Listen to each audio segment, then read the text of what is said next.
Okay, Gala, you have a question about children, right? Okay. We'll just kind of let you ask this to kind of finish that up. I was thinking, how would you approach the topic of Santa Claus and these things? Because I remember like feeling light too. hmm Yeah, that's the way I felt too. I found out at age 8 that it was my mom and dad eating the cookies and milk, and it wasn't Santa Claus.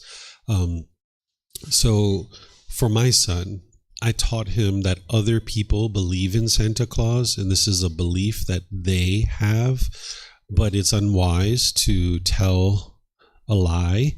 And I told him, even though I grew up with the story of Santa Claus, I felt like I was lied to. So I'm not going to teach him that Santa Claus exists. And I taught him that while this story may be based in some kind of truth at some point in time, there is no individual that travels all over the world delivering presents in one particular day. I said, this is something that other people think. You're going to see this person in a white suit and a beard, and this isn't really truly true reality. And then I taught him what the actual meaning of Christmas is. I taught him about Jesus Christ and his crucifixion, and that's why people celebrate Christmas. And I taught him about how Christmas itself is also oftentimes thought of as a time to give gifts and practice generosity, which is really wonderful to practice generosity. But I let him know that there is no Santa Claus that flies around the world and gives people's presents. That's not true reality. So he understood both sides. He understood Christian and where that comes from. He understood Santa Claus, that it wasn't true. He understood that some of his friends are going to come to school thinking about Santa Claus. And one of the schools that he was actually enrolled in, even though it was a Buddhist school, they had Santa Claus come during the day. He was in like 3rd grade, I think, and he came home talking about Santa Claus, and he understood that it wasn't true. So be honest and explain to them what they're going to see in the world. Because if I didn't teach him about the man in the red suit when he went to school and he saw this and he heard that from the teachers and he saw it, he would maybe start believing it, right? And he's not understanding what that is. So I explained to him what that is and that he was going to be seeing it. And I explained to him the part about Jesus too. So he understood what that was all about. So now he understands true reality. So you don't do gifts for Christmas, no? Our family exchange gifts sometimes during Christmas, but it's not like we put up a tree. It's not like we say it's from Santa Claus or anything like that. And we don't do it every Christmas. We practice generosity in our family all year long. We're sharing gifts with each other and doing things for each other out of generosity all year long. So we don't have this one time of year that's the time that we're going to give gifts, because we just do it all year long. But there have been some times where we've decided we were going to do some gift exchange. So what I'll do is I'll take my son to the mall and we'll buy mom presents, and then mom will take him to the mall and buy me presents. And then her and I individually will buy him presents, and then we have an exchange at our house. But I don't think we've done it in the last year or two, but we've done it in the past. But we don't do it every year, because then the mind gets attached to it. And we also don't do it around birthdays. Sometimes we give birthday presents, sometimes we don't. We don't do it every single birthday. And we don't make like a big hoopla out of it, right? Because here in Thailand, if it's your birthday, it's actually different than Western culture. In Western culture, it's all about me and it's my birthday. In Thai culture, it's all about you taking care of your friends and honoring and respecting and appreciating the people that have contributed to your life. So if it's your birthday, you will typically host a party for your friends to come enjoy. Like maybe you'll take them out to a restaurant. You'll invite people, maybe 10, 15, 20, 30 people to this restaurant. And now you will pay for everybody's dinner. And what you're doing is you're thanking them for the contributions that they've made to you during your life that year. And now you're actually giving to your friends. It's not your friends giving to you. It's you thanking your friends for what they've given you that year. And you probably will go visit your parents on your birthday. and thank them as well, or any teachers or people like this. That's the way they do it here in Thailand. It's not all about me, me, me, me, me, me, me, me, and I get presents, and everybody should respect me because it's my birthday. It's about giving to other people. There's a advertisement that you don't see anymore, but when I first started coming to Thailand, there was this whiskey that used to advertise here in Thailand on billboards and stuff. So, in Western culture, when we advertise, if we advertise something like whiskey or a beer or something, it's usually, I'm about to sneeze. It's usually about like arrogance and pride. Right, you usually see like some man dressed in like some nice clothing, maybe smoking a cigar, looking all successful and rich and famous, and he's got this certain whiskey that's a really good whiskey, and it's trying to like make other people think like, hey, if you drink this whiskey, you're going to be successful like this guy too, right? Well, here in Thailand, I was really surprised. I never understood it for quite a while, but they had this advertisement for a whiskey where it said, give friends 100%, right? So the marketing is flipped here in Thailand because the people are always interested in giving and helping their friends have a nice experience. So even with something like whiskey, even though I don't suggest you go out and buy whiskey, they were advertising it not as like an arrogant thing that you're going to look better in front of your family and friends. You're going to be more successful if you drink this whiskey. It was more about, hey, give your friends this really good quality whiskey so that they can have a great experience. So in Thailand, the culture is all about giving to others. It's not about being selfish and holding on to things yourself. So I know this is kind of probably a odd example to give in a Buddhist course about advertising whiskey, but it's a good example of how the culture is really flipped in Thailand, that it's more about giving to others than it is about receiving. So I don't think you heard when you were in the bathroom, but I was thanking everybody for filling up the snack bar. You guys like got a lot of snacks for your fellow classmates. That's really nice of you guys. So I'm sure they'll really appreciate that. And that's what you guys did. You're giving your friends a nice experience to be able to come here and have some snacks. That's really thoughtful of you guys, because people come here, they're learning for the first time, they like some snacks. You guys filled up the snacks over there. That's really nice of you. With the praise. Good. Gain honor and praise. In the past, you would have got excited, like, wow, yeah, look at me, I'm so great, I'm so wholesome, look at me. I actually went and bought this stuff hoping David would praise me, right? No, that's good. Very good. See, that's your practice. And you can see how your mind can stay calm. You can be appreciative of someone giving you that praise, but you don't have to get all excited about it, right? Feels better, right? Mm-hmm. And then someday if you buy snacks and I don't say anything, you can feel good in that situation too, because you're not doing it for the praise. You're doing it just because you know it's enhancing the quality of your mind. Excellent. Yeah, I saw a couple people put snacks over there at break time, so that's great. Okay, so this next topic, developing and maintaining relationships, choosing wholesome friends and a life partner. So the Buddha talks in his teachings about how this is a real priority on the path to enlightenment, is cultivating wholesome friends. Because if you're around people who are into unwholesome things, it will tend to influence your mind, right? If you've ever had friends that are into unwholesome things, you might have seen how your mind leaned towards those things. Since we were just talking about drinking, maybe that, right? If you have a bunch of friends who are into drinking and using drugs, your mind might have leaned towards that. If you had friends that were into stealing and shoplifting, your mind might have leaned towards that.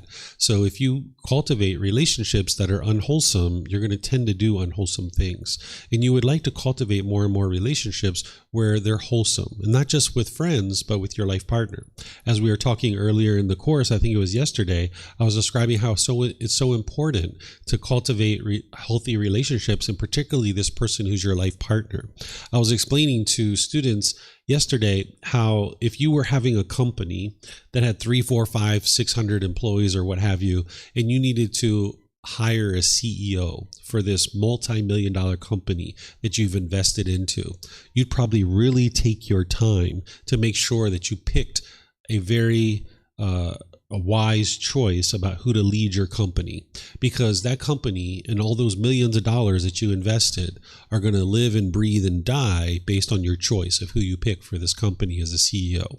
Well, the same thing is true about your life partner. Whoever you choose as a life partner, it's going to impact your life significantly. And you would like to make sure you take your time and really make wise choices around who you select as a life partner. And it's also the case for your friends too, making sure that you select wise friends so that way you can experience the influence of wholesome things. So I'm going to teach you how to do this in a way that doesn't include conceit. What conceit is where you're measuring and comparing and you're putting yourself above people or below people, and you might start looking down on people. You're not interested in judging other people and looking down on them, because this only harms your own mind. When you're judging someone else and you're looking down on them in a negative way, it's actually harming your own mind. The Buddha even talks about it in that exact same way. He says that when you judge other people, you're harming your own mind, right? So you need to get out of the habit of looking at other people and looking down on them. That's going to protect your mind so you're not harming your mind. But you still need to make wise decisions about who to include in your life. Everything that the Buddha taught is based on discernment. What discernment is wise decision making. So you need to have wise decisions in all parts of your life, including who you include in your life as friends or a life partner. So the first part of this talk that I'm going to share with you guys, it's topics and things that are going to help you to make decisions about your friends or life partner. And then towards the end, I have some things to talk about that is just based on a life partner.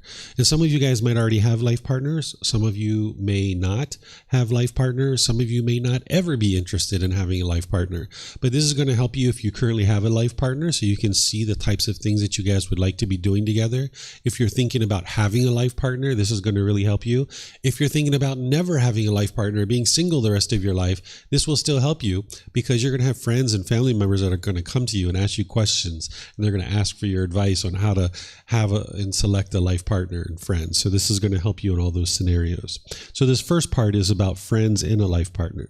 And because I never know who's going to be in one talk versus another, what I share at each one of these is I share with you that it's important for you to acquire wisdom. You need to acquire wisdom about the teachings. The more you understand about the teachings of the Buddha, the easier it's going to be for all aspects of your life. Selecting friends and a life partner, it's based on the natural laws. And that's what the Buddha taught, is these natural laws of cause and effect. You're awakening to this natural law of karma so that you can understand the wise decision-making and unwise decision-making and the results that you're going to experience because of that. So you need to cultivate wisdom about these natural laws.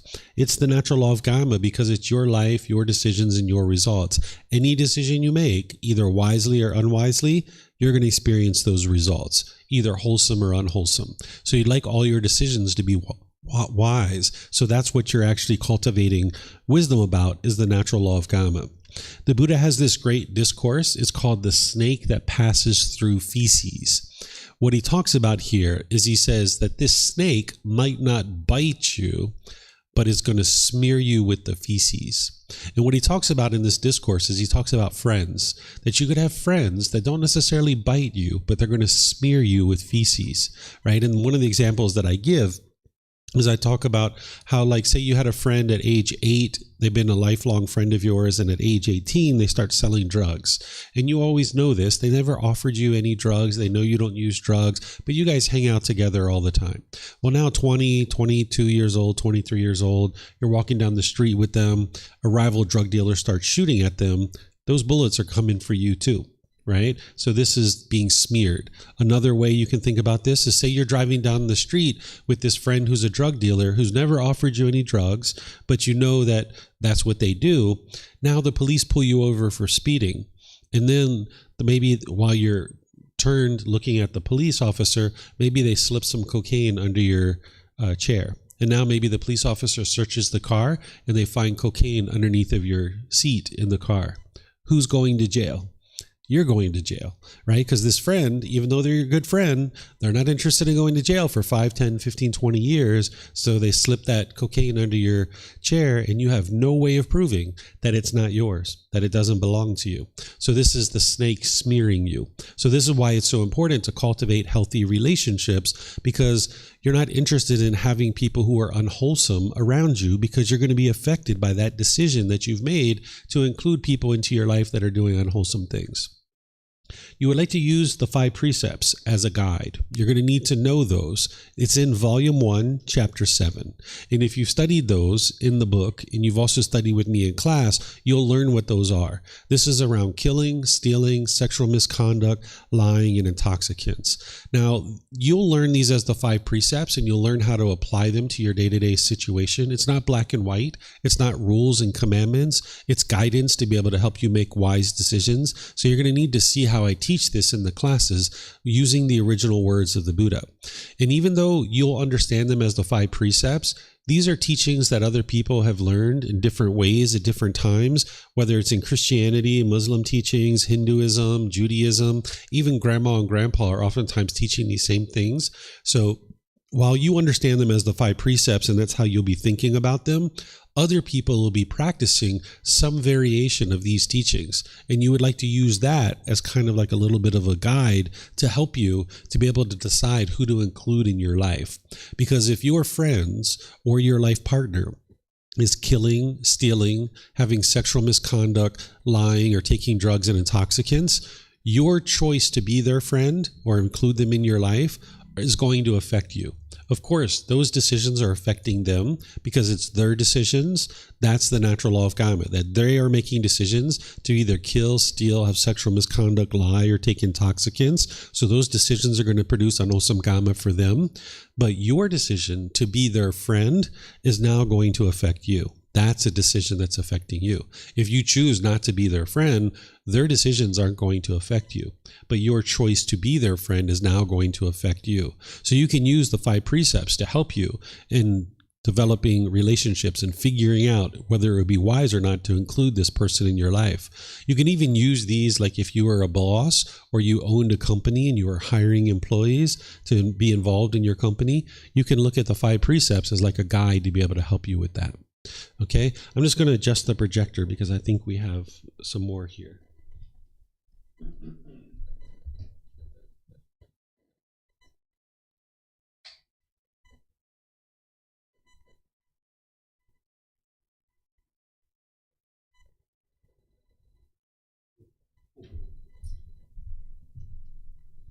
Some impermanence with our projector. It's been installed for about 6 months now, and the screws are getting a little bit loose. I need to tighten them up. I keep moving it around. Okay, so this is the first part, using the 5 precepts as your guide. That's going to really help you. That's going to ensure that you're not judging the person. What you're doing is you're not judging them as a person. You're just looking at their decision making. Do they make decisions that are based in killing, stealing, sexual misconduct, lying, or intoxicants? Because in order to make decisions that way, there would have to be a certain amount of craving, anger, and ignorance in their mind. So you're not looking down on them. So this friend that I'm talking about, that let's just say that they started selling drugs at age 18, and I decided, I'm not going to be friends with them anymore. I'm not looking down on them. I'm not considering them to be any, like a bad person or anything like that. I'm just seeing their decision making and realizing that I'm not interested in being involved in that type of decision making and choosing to move on in the relationship and move out of the relationship, not looking down on them in a negative way. That's how you can maintain your ability to not have conceit or judge other people, but just in discernment based on wise decisions. You're looking at that person's decisions where you can still love the person, have a genuine interest in seeing them be well, but realize that it's unwise for you to associate with someone who's into that kind of thing. So the 5 precepts will help you as a guide to ensure that you don't have conceit.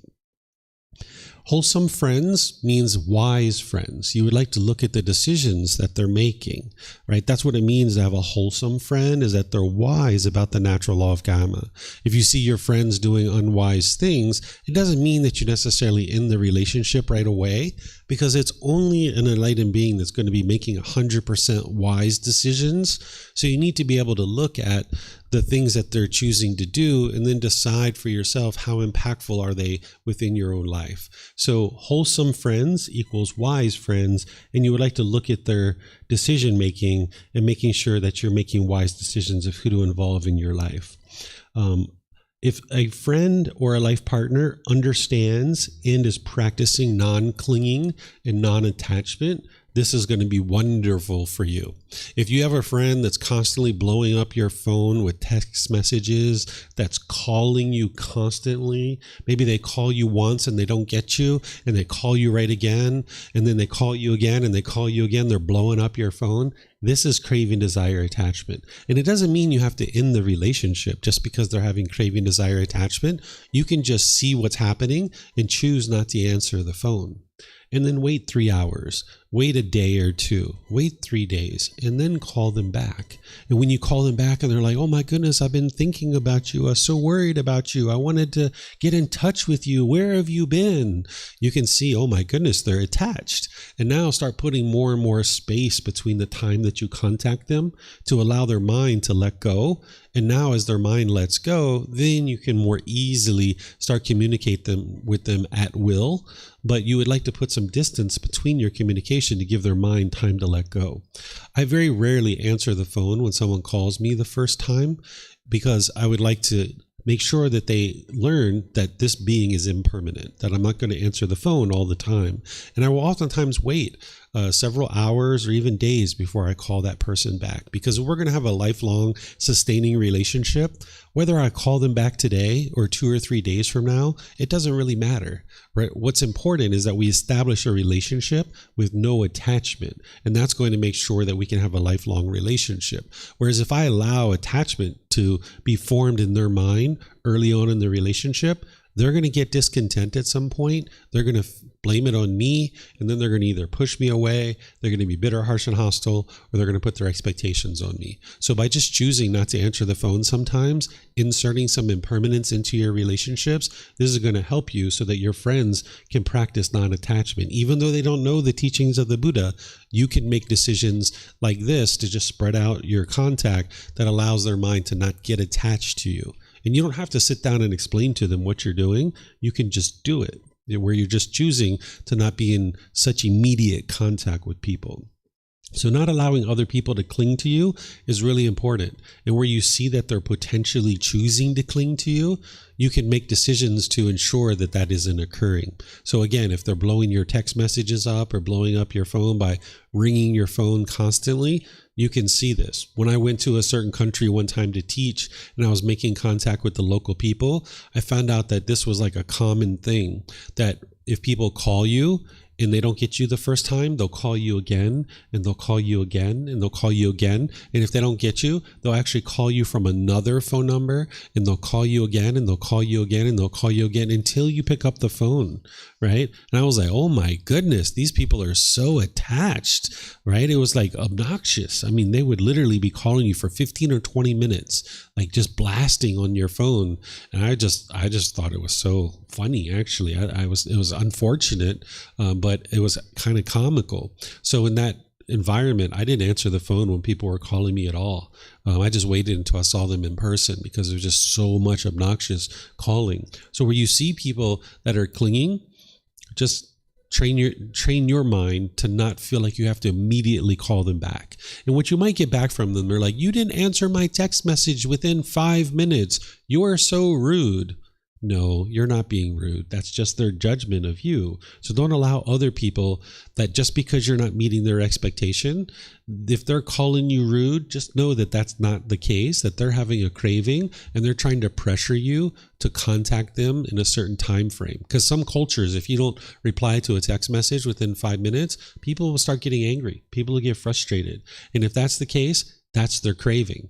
And you can see that they're craving and they're attached, and you would like to put more and more distance between the time that you're contacting people and replying to their messages. Because otherwise, you're going to have 10, 15, 20, 30 people pulling at you in all these different directions, and you're just sitting there in the middle like, oh my goodness, these people are just yanking on me and trying to pull me in all these different directions. This person wants me to reply within 5 minutes. This person wants me to reply within 2 minutes. This person wants me to pick up the phone right away. This person wants me to come see them every week. This person wants me to answer their voice message. It's like, oh my goodness, everybody has their own expectations and their own rules.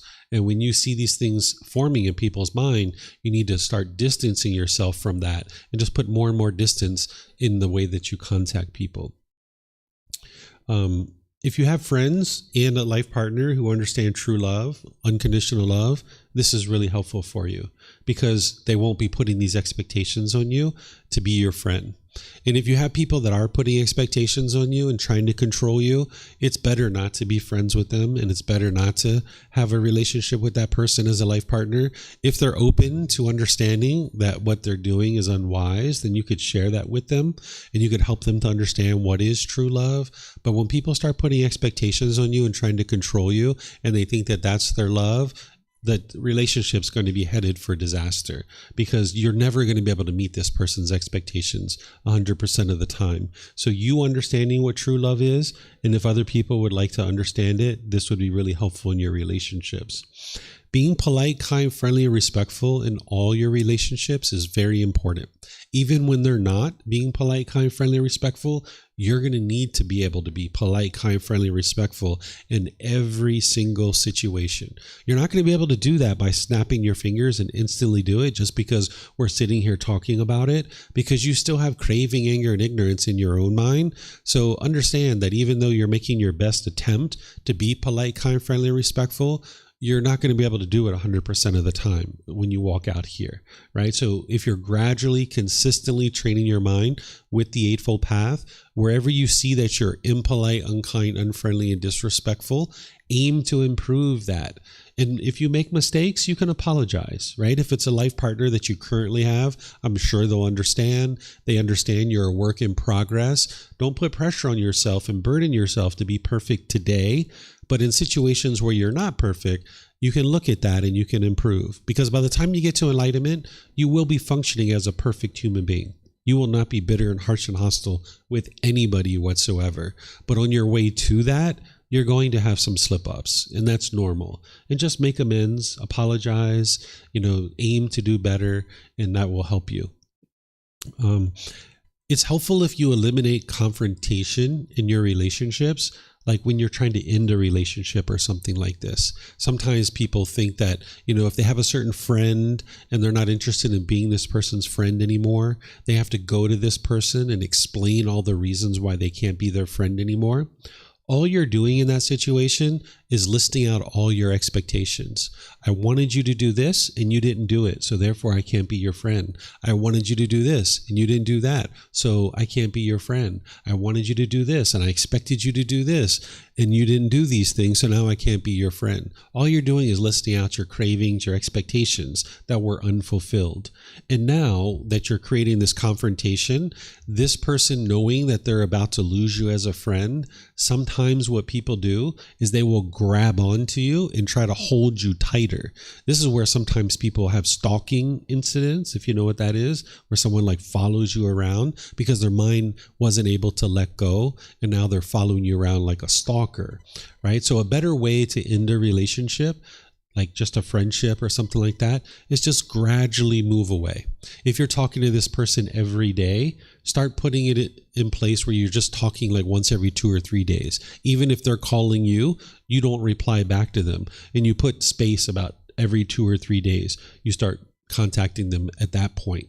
And now let's just say you've done that for a week or 2 or 3. And now spread it out even further, 4, 5, 6, 8 days. And now you spread it out even further and further and further, where you're gradually going away from this person. Now, if it's a husband or a wife and there's legal things involved and there's children, you're going to have to take a different approach. But even in that kind of situation, you can end peacefully. You can actually get a divorce where both of you win. Right? Sometimes when we're looking to get a divorce, people want to walk out where I won and the other person lost. I got a divorce with a wife several years ago, and we figured out a way that we could both walk away winning. Right? We didn't walk away hostile and bitter and harsh and upset with each other. We sat down and we figured out, how can we both walk away from this relationship feeling whole, and that we both are going to be fine as we move on in life. So you can actually do that. If it's a husband and wife that you need to end a relationship, or 2 husbands or 2 wives or whatever it is, which your relationship is more substantial, maybe you're living together, you can figure out a way that you can both walk away winning. It doesn't have to be they lose and you win. That would be unwise. You would like to both walk away winning. So if you can do so, it's best to not have confrontation. Like with a friendship, you can just slowly walk away from the relationship. That's best because it allows your mind and their mind to let go. But if it's a situation with someone more significant and you do need to do some legal stuff in order to end the relationship, then you can do that and just figure out a way that both of you can win and walk away feeling whole. And by choosing to just walk away from a friendship where you haven't downloaded a bunch of reasons why you're ending the relationship, at some point in the future, maybe 2, 3, 4, 5 years from now, after you've been doing some work on your mind, maybe they decided to do the same. And as you guys cross paths again, you can be like, hey, how are you, Barbara? Nice to see you. Haven't seen you in a while. What you been up to? Right? Whereas if you went to them and you had this confrontation and you downloaded all these reasons why you can't be their friend, when you see them 2 or 3 years from now, you can't do that because they're going to be hostile and bitter and harsh with you because you told them all these things that you thought was wrong with them. That's your judgment. That's you being conceitful and having expectations. Whereas if you just choose to walk away from the relationship, if you guys cross paths again in the future, you can still be friends, right? Maybe you have a little conversation. Maybe you can even rekindle the friendship. Maybe things have changed now and that you guys are both in a different place in your life. So that's one of the benefits of not having this major confrontation, in addition to ensuring that people's minds have an opportunity to gradually let go. It's important to not assume that you know the full story with your friends and your life partner. There was a time where I came home from work with my wife. She wasn't my wife at the time. She was a girlfriend. We were living together and she was doing massage in our apartment. And we had one room for us and we had a room for her to do massage. And she wasn't supposed to be working that day. She didn't have any work and I got off work early and I came home and I was like, this is going to be great. I'm going to surprise her. We're going to get to go spend some time together. This is going to be great. And I walked in knowing that she wasn't supposed to be working. And I saw a pair of shoes, obviously a men's pair of shoes at the front door. And I heard in the room that she usually does massage, I heard a bunch of laughing and giggling. And when I walked in, I was like, what's going on here? And I just went and sat down in the living room and I sat on the sofa and she didn't know I was there. And when she came out of the massage room, she saw me and she was like, oh, you're home. And I said, yeah, I'm home. What's happening? She's like, oh, one of my clients had a really hard a problem with their back and they decided to come over. And even though I'm not doing massage, I decided to take them today and be able to help them. And I said, oh, that makes sense, right? Whereas if I allowed my mind to think that I knew the full story, I might have barged into the room. What are you guys doing in here, right? I would have think maybe she's cheating on me or something like that. But that wasn't the case. She just did something nice where even though she wasn't working, she accepted a client. So don't ever assume that you know the full story and collect all the information that you need to know. It's important to be a problem solver in your relationships. If you're going to have friends or you're going to have a life partner, you guys are going to have challenges along the way. And you're going to need to solve those challenges. So you're going to need to learn how to be creative in solving these challenges together. Early on in my relationship with my current wife, and we'll be together for a really long time for the rest of this life, we had a lot of challenges, a lot of problems to deal with, and we faced them together. We sat down and talked, and we tried to figure out what would be the best way to solve those. And we developed those skills very early on, and now we still have those skills as part of our relationship of how to solve any particular challenge. So if you can develop those early in your relationship, that would be really helpful. And understanding that when you guys are solving problems, that it's not going to always be your way and it's not going to always be their way, that you need to come together and figure out what's the best way. Sometimes we sit down and I take 100% of her ideas. Her ideas are way better than mine in some situations. In some situations, my ideas are better. Sometimes it's a blending of both of our ideas, right? And it's never a 50-50 thing. So if you're not clinging to your thoughts and ideas, when you sit down and discuss, you can have a completely open mind, and whatever is the best decision, you guys can make that best decision, whether it's your ideas or their ideas. And taking your time to make friends and select a life partner is important. Don't feel like you have to rush out into the world and make a whole bunch of friends and hurry up and get a life partner. Don't put pressure on yourself like that, because you're not going to make wise decisions when you're trying to do things fast. So take your time and don't feel like you need to hurry up and do these things. when you're looking at your friends and your life partner and trying to determine whether you would like to be their friend or life partner, is look at how they treat other people. Because however they treat other people, they're going to be treating you that same way at some point. Because early on in the relationship, usually people are really excited to have this new relationship. They're not paying attention to these kinds of things. They're just so excited to be around this beautiful woman or this handsome guy, or for whatever other reason you might be around this person. You're just so excited about that.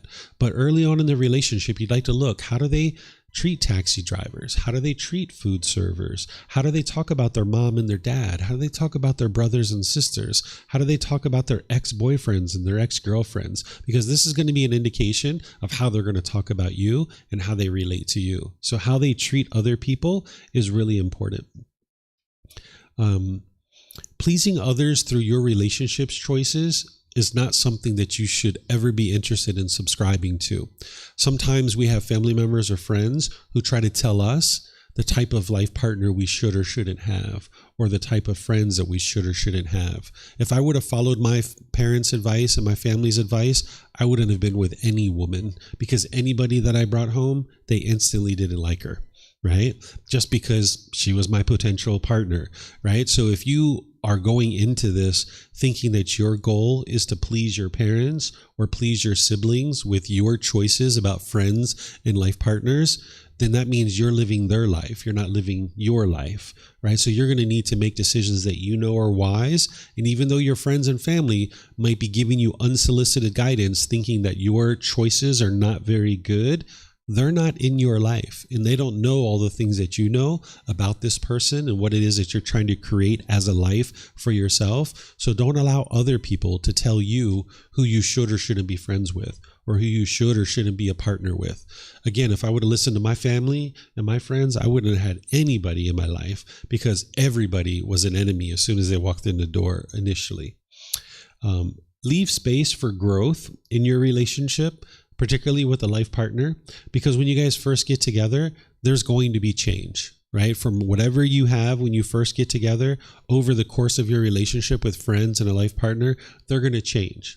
One time when I used to teach Thai massage, I taught these students very early in my career teaching Thai massage. And about 8 or 10 years later, I had this one student that contacted me one time, and they said, "David, you have changed so much. I've heard that you have changed." And they were talking about it in like a negative way, like I was so bad for having changed as a person, right? Well, of course I've changed, right? I'm not the same teacher that you met 8 years ago or 10 years ago. I'm a different person now, right? But people don't understand this, and they will try to make you feel bad because you've changed. Well, if you're doing the work that you need to do in this life, you will change. And it's important that you change, and you stay open to that change for yourself, but also for your partner. When me and my wife first got together, I was a business owner. I was an entrepreneur. I was making all kinds of money. I had a certain amount of wealth, right? And when I first met her, she was unemployed. When I used to come home, she would have 5, 6, 8 different entrees on the table. There wasn't even enough space for the plate for me to actually eat off of. That's how much food she would have on the table.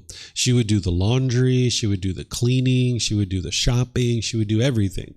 But over time, our relationship changed. I stopped being a business owner. I didn't have money anymore, right? Because I'm teaching the Buddhist teachings and living based on donations, and I don't have money for her anymore. She had to learn to go out and make her own money. And now she's making her own money. She's a business owner herself, and she's trying to have this massage business. She doesn't have time to do my laundry anymore. I do my own laundry, right? She doesn't have time to cook for me any longer. So if we looked at those things as that's the reason why we're in the relationship, if she was with me because of the money and I was with her because of the laundry and the food and all that other stuff, when all this stuff started changing, we wouldn't be interested to be in the relationship any longer. So as you guys go forward in life, you're going to change, and you just need to stay open to that and knowing that that's going to occur, and don't try to keep each other locked in to being exactly the same person that you were when you guys first met, because you guys are going to change over time. All right, so that's friends. Any questions on friends and a life partner before I go into the discussion about a life partner? No questions? Okay, let me see online, see if we have any questions.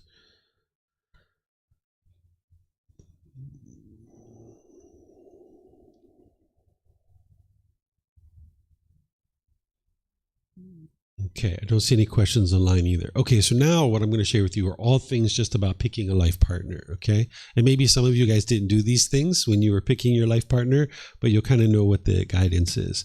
It's important to understand that the perfect partner doesn't exist, right? We grow up as a kid, we hear about all these fairy tales about, Prince Charming and Princess Charming and this perfect ideal person that's out there in the world. And people are looking for their soul mate, right? This person doesn't exist. That person only exists within your own mind. So if you go out into the world thinking that you're trying to find this perfect partner, you're never going to find that person. And even if you did find that person that meets every single criteria in your mind, they're going to change. And your expectations are going to change too. So just get rid of the idea and the notion that there's some perfect partner out there waiting for you who's like your soulmate or something of this nature. It's important that as you guys are developing your relationship as a potential life partner, that you develop important skills to problem solve and have discussions, being polite, kind, friendly, respectful to each other. Because you guys are going to need that as you grow as a couple. You're going to need to problem solve. You're going to need to have discussions. So build these important life skills together, even in the dating process. Right? Understand that official marriage isn't required for two people to love each other and spend the rest of their life together, if that's what you would like to do. Here in Thailand, only about 20% of the people are actually officially married. Everyone else who's a couple, they're a couple. And if you went to their village and asked, do you have a husband? Do you have a wife? They're going to say, yeah, that's my husband right there. That's my wife right there. But they don't have any official document from the government. Because why do I have to go to the government and tell the government who I'm going to spend the rest of my life with? Why do they need to know? Right? In some jurisdictions, it's wise to do that because you get extra benefits. Like in the USA, you actually get tax benefits by choosing to get married and reporting to the government that you're married. But not all places are that way. So here in Thailand, it's not that way, that you could actually live as a couple, not officially married, but you're actually married. You're a lifelong commitment to each other. And you might have even had a ceremony with your friends and your family to designate that you guys are now together. So here in Thailand, they have the legal part where you just go to a government office and both of you sign a couple of papers and you say we're now officially married. But then there's the family part where you actually have a party and you celebrate the fact that you guys are married. So whether it's in Thailand or some other place in the world, you could actually, if you chose, leave the government part off and go off and just do the ceremony. Not everybody's going to choose to do it that way, but you can. But just understand that it's not required to officially report who you're going to spend the rest of your life with to the government. And for me and my wife, who I call my wife, we're not officially married any longer. We initially were officially married, but in 2015, we went to the government and signed the documents to get a legal divorce. And now we just live together because when we were officially married, I always felt this pressure on me because I was officially married. And I also got complacent during the marriage where I was kind of complacent with things because I knew she's not getting out of here easy, right? If she would like to separate from me, she's going to have to do all these things where I became complacent. So now without having that legal marriage, for me as an individual, my personal choice was it actually feels better to not have that official marriage. So you could look at that and decide for yourself. Not everybody's going to think in that same way, but I just share with you guys that official marriage isn't required to decide to live with someone for the rest of your life and love them for the rest of your life and be committed and loyal and faithful to them for the rest of your life. There's no such thing as living happily ever after. Sometimes people think they meet, they fall in love, they get married, and you live happily ever after. This isn't the way that it actually works, right? The way it actually works is that you meet each other, you learn each other, you work on developing skills and abilities to solve challenges with each other, you learn to communicate, you learn to have discussions, you learn to be friends, you learn to not want or expect anything from each other, you learn to be interested in seeing your partner be well and succeed. You support, encourage, and motivate each other to accomplish whatever they'd like to accomplish. without any expectations or controlling conduct into the relationship, right? And now you live happily ever after, right? So the happily ever after comes after you do all these things, right? So once you do all these things, that's where you experience the happily ever after. So it's not meet, fall in love, get married, live happily ever after. There's a whole lot of work to do after you get married, right? After you decide that this is going to be my life partner, now the real work begins, because now you guys got to figure this out, right? As you're in the dating process, it's helpful to spend time doing different activities, because sometimes in the dating process, you might go to their house, you pick them up, you go to the movies, you go to dinner, maybe you go home and you do something else, and then maybe you drop the person off, right? And then you go home. So during your dating process, you're kind of with this person 100% of the time, right? Well, when you guys move in together or when you get married, you're not going to be spending time with them 100% of the time. So if in your dating process, you get used to spending 100% of your time with each other, your mind can get attached to that. But if in the dating process, you can build in doing some different activities with each other and also separately from each other, this will actually really help you. So for example, let's just say you're inviting this person over to your house to watch a movie. Maybe you guys watch a movie on the sofa, you have a good time, you eat some popcorn, whatever you're going to do. But then maybe you're in one room and they're in another room. Maybe you go read a book and maybe they relax and take a nap, right? Or maybe you're outside doing some gardening while they're inside, tinkering with something else. This is what real married life is like. And if you build that into the dating process, you guys will get used to that and see what that feels like, where you can be together, spending time together, but doing different things. This will help you guys to adjust to living together and actually being married and things like this. Understanding that changes will occur. As I shared with you, me and my wife's life is very different than when we first met.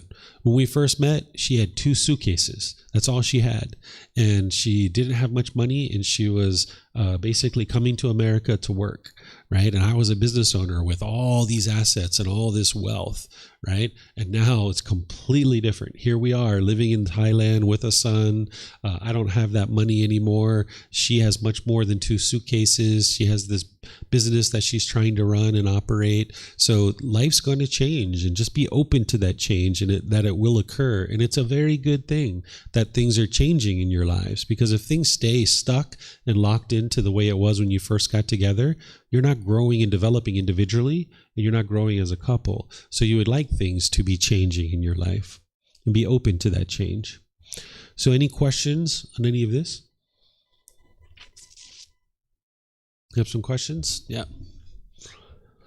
For those of you guys online, you can put your questions into Facebook, YouTube, or Zoom, or you can raise your hand in Zoom and ask any questions that you like. I have a question. Now with the modern dating that people use online apps, something like that, I think that there are many expectations sometimes. Like you go out for the first date and you are supposed to invite the other person and invite to a nice place, something like that. And sometimes it's like the culture is trying to that you do that. But at some moment it's mostly trying to complete other person's expectations. And I wanted to know what you think about that, because I think with these roles about the man and these kind of things, yeah, how the Buddhists approach in these scenarios where I don't know, it's because I understand the generosity, but I think that it has yourself, not because it's a rule or something like that. Yeah, what you learn very quickly if you're studying the path to enlightenment is that any expectations are ultimately going to lead to discontentedness, because expectations are a craving, desire, attachment. It's the longing, yearning. So you get really good at uncovering whether people have expectations of you or not, and making sure that they understand that that's not the way that you're going to live your life. So for example, if I was dating and I understood these teachings, and I made a date with somebody and I said, hey, I would like to take you out. I'd like to take you to the movies. And they said, okay, great, we can go to the movies. I would say, perfect. I was thinking about, going out to have some food and then going to the movies. Does that sound good with you? And they'd be like, yeah, sure. Okay, what is your expectation about going out to eat and going to the movies? And if they say, oh, I don't have any expectations.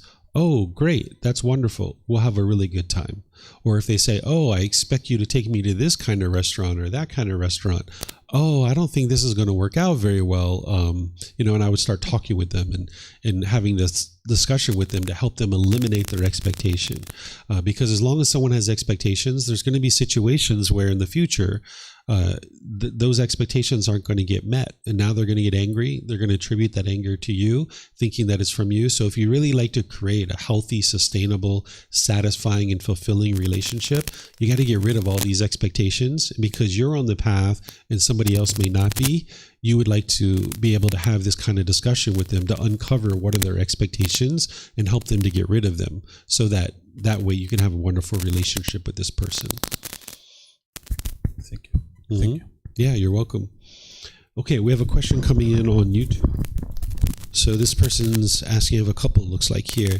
It is normal to have expectations on a partner. Isn't that the exchange of energy and life partner attributes together? What if major life expectations change?